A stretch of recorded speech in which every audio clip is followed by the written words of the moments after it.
انسانی تاریخ کی سب سے زیادہ تیز رفتار سواری کیا ہو سکتی ہے؟ کار، بس، موٹر سائیکل، ریل گاڑی یا ہوائی جہاز؟ لیکن آج سے ہزاروں سال پہلے ایک ایسی سواری بھی موجود تھی کہ جس کی رفتار بجلی سی تیز تھی، اور اس سواری کا نام براق تھا۔ یہ ایک گھوڑا تھا۔ یہ وہ سواری تھی جس پر بیٹھ کر نبی پاک صلی اللہ علیہ وآلہ وسلم معراج پر گئے۔ براق کی خصوصیات کیا تھیں، اور جب ہمارے پیارے آقا اس پر سوار ہونے لگے تو وہ بے لگام کیوں ہو گیا؟ کیا براق کو ماڈرن سائنسی علوم سے ایکسپلین کرنا ممکن ہے؟ تاریخ کا واقعہ معراج، سفر معراج ایک ایسا سفر ہے کہ جس کو انسان سمجھنے سے قاصر ہیں۔ یہ ایک معجزہ سے کم نہیں ہے۔ اگر تمام پیغمبروں کو دیکھا جائے تو اللہ پاک نے اپنے ہر پیغمبر سے کوئی نہ کوئی معجزہ ظاہر فرمایا ہے۔ اسلامی تاریخ بہت سے معجزات سے بھری پڑی ہے۔ ہر نبی کو اپنے زمانے، اپنے علاقے کے مطابق کے معجزات سے نوازا گیا تھا تاکہ ان کی امتوں پر حق واضح ہو جائے اور وہ ایمان کی طرف آ جائیں۔ چونکہ حضرت موسیٰ علیہ السلام کی قوم جادو کے اندر بہت فن رکھتی تھی، اسی لیے اللہ پاک نے انہیں اس طرح کے معجزات عطا کیے جو کہ ان کے جادو کا توڑ تھے۔ اسی طرح حضرت عیسیٰ کے دور میں طب کا بڑا چرچا تھا، تو اللہ تعالیٰ نے انہیں کوڑ کے مریضوں، یہاں تک کہ مردوں کو زندہ کر دینے والے معجزات سے نواز رکھا تھا۔ جب پیارے آقا اس دنیا میں تشریف لائے تو اللہ پاک کو پتا تھا کہ ان کی امت چاند پر قدم رکھے گی، ستاروں پر اپنی کمانیں ڈالے گی، تو اللہ تعالیٰ نے ان کو ایسے معجزات عطا فرمائے کہ پیارے آقا نے تو چاند کے 2 ٹکڑے کر ڈالے، صرف ایک انگلی کے اشارے سے۔ اتنا بڑا معجزہ نہ ہوا، نہ کبھی ہوگا، نہ یہ ممکن ہے، نہ یہ ممکن تھا، لیکن میرے اللہ نے میرے نبی پاک صلی اللہ علیہ وآلہ وسلم سے یہ کروایا۔ اسی طرح اللہ تعالیٰ نے اپنے نبی کو ٹائم اور سپیس سے نکل کر ایسی دنیا دکھائی، ایسا جہان دکھایا کہ جسے انسانی آنکھ بالکل نہ دیکھ سکتی ہے۔ اسی طرح تمام انبیاء کے معجزات ایک طرف اور میرے پیارے آقا کا معجزہ معراج ایک طرف۔ تمام کے تمام معجزات مل کر بھی واقعہ معراج کے معجزے کو نہیں پہنچ سکتے، اس کے درجے تک بالکل نہیں پہنچ سکتے۔ واقعہ معراج ہجرت سے 1 یا 2 سال قبل پیش آیا۔ اس وقت ہمارے پیارے آقا کی عمر 52 سال تھی، اور یہ 27 رجب کی شب کا واقعہ تھا۔ ملک بن ساسا سے روایت ہے کہ رسول اللہ صلی اللہ علیہ وآلہ وسلم نے فرمایا کہ میں اس وقت نیند اور بیداری دونوں کی حالت میں موجود تھا کہ ایک فرشتہ میرے پاس آیا۔ اس نے پھر میرا سینہ کھولا، میرے دل کو نکالا اور اسے غسل دیا اور اسے واپس اندر رکھ دیا۔ پھر ایک سواری میرے پاس لائی گئی جو کہ خچر سے زیادہ چھوٹی اور گھوڑے سے زیادہ بڑی تھی۔ اس کا رنگ سفید تھا، اس کا نام براق تھا، اس پر مجھ کو سوار کروایا گیا۔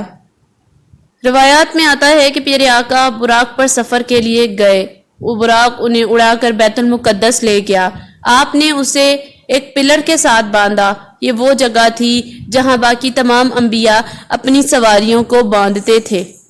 جب آپ مسجد اقصی کے اندر داخل ہوئے تو مسجد اقصی میں حضرت آدم علیہ السلام سے لے کر حضرت عیسیٰ علیہ السلام تک تمام انبیاء آپ کے انتظار میں تھے۔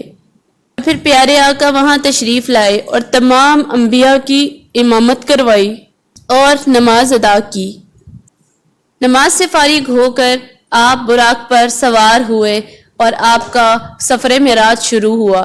آپ نے براق پر 7 آسمانوں کی سیر کی، جہاں آپ اور پیغمبروں سے ملے۔ حضرت جبرائیل علیہ السلام نے آپ کو جنت اور دوزخ کے کچھ مناظر دکھائے۔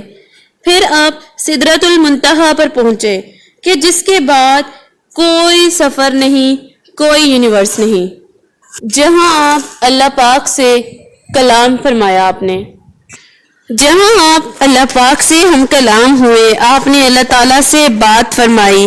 اللہ تعالیٰ نے آپ کو یہاں پر 5 نمازوں کا تحفہ عطا فرمایا، اور اس کے بعد آپ کو شرک کے علاوہ تمام گناہوں کا کفارہ بتایا۔ پھر اس کے بعد آپ کو سورہ بقرہ کی آخری 2 آیات سکھائی گئیں۔ روایات میں آتا ہے کہ جب آپ اپنے گھر واپس تشریف لائے تو آپ اس حالت میں تھے کہ آپ کے گھر کی کنڈی ہل رہی تھی اور آپ کے وضو کا پانی ابھی تک آپ کے جسم مبارک سے ٹپک رہا تھا۔ اللہ تعالیٰ نے اس واقعے کو قرآن مجید میں سورہ اسراء میں بڑی تفصیل کے ساتھ بیان فرمایا ہے۔ پاک ہے وہ رات جس میں اپنے بندے کو مسجد حرام سے مسجد اقصی تک کی سیر کروائی، جس کے ارد گرد ہم نے برکت رکھی ہے تاکہ جس میں ہم اسے اپنی کچھ نشانیاں دکھائیں۔ بے شک وہ سننے والا اور دیکھنے والا ہے۔ اب سوال یہ پیدا ہوتا ہے کہ براق کیا تھا؟ براق جس پر نبی پاک صلی اللہ علیہ وآلہ وسلم کو سفر معراج کروایا گیا، کیا وہ اسی دنیا کا حصہ ہے؟ علماء کے مطابق براق کا لفظ برق سے نکلا ہے، جس کے معنی روشنی کے ہیں۔ تو پیارے آقا کے لیے جو سواری معراج کے لیے منتخب کی گئی وہ نہایت روشن، چمکدار اور سفید تھی، اسی وجہ سے اس کا نام براق پڑ گیا۔ اور بعض روایات میں آتا ہے کہ براق کو براق اس لیے کہا جاتا ہے کیونکہ اس کی رفتار بجلی کی سی تیز ہے، اور لفظ برق کا مطلب چمکدار ہے۔ روایتوں کے مطابق براق خچر سے چھوٹا اور گدھے سے بڑا تھا، اور جہاں اس کی حد نگاہ پڑتی تھی وہاں تک اس کا قدم پڑتا تھا۔ علماء کے ذہن میں یہ سوال پیدا ہوا کہ اللہ پاک نے براق کا ہی انتخاب کیوں کیا، کیونکہ اگر میرا رب چاہے تو کسی سواری کے بغیر بھی میرے پیارے آقا معراج شریف کا سفر ادا کر سکتے تھے۔ لہذا فتح الباری کے مصنف نے، جن کا نام حافظ ابن حجر تھا، وہ کہتے ہیں کہ سفر معراج میں سواری کے لیے جو انتخاب براق کا کیا گیا، اس میں بڑی ہی حکمت پوشیدہ ہے۔ کہا جاتا ہے کہ اللہ تعالیٰ چاہتے تو اپنے بندے کے لیے زمین کو سکیڑ دیتے، لیکن جیسے کیا جاتا ہے کہ اگر ایک بادشاہ نے کسی مہمان کو بلانا ہوتا ہے تو وہ اس کے لیے سواری روانہ کرتا ہے، اسی طرح پیارے آقا کے لیے براق کی سواری روانہ کی گئی، انسیت اور مانوسیت کے لیے۔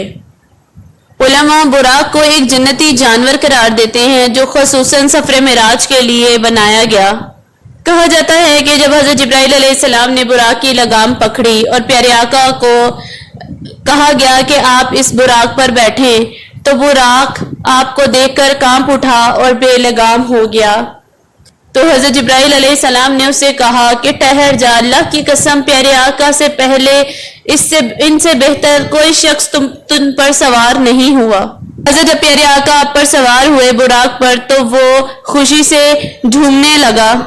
اس کی خوشی کی وجہ یہ تھی کہ اسے پیارے آقا کی سواری کے لیے منتخب کیا گیا تھا۔ بعض علماء کہتے ہیں کہ براق کا چہرہ انسانی چہرے کی مانند تھا اور وہ سننے اور سمجھنے کی صلاحیت بھی رکھتا تھا۔ تو یہ تھا براق، انتہائی تیز رفتار پیارے آقا کے لیے منتخب کردہ سواری، کہ جس کے بارے میں ابھی ہم نے بات کی۔ یہ بڑی بابرکت سواری تھی، کتنی ہی اچھی اور خوش نصیب سواری کہ اسے جنت سے لایا ہی میرے پیارے آقا کی سواری کے لیے تھا، کہ میرے پیارے آقا اس پر سوار ہو سکے اور سفر معراج کر سکے۔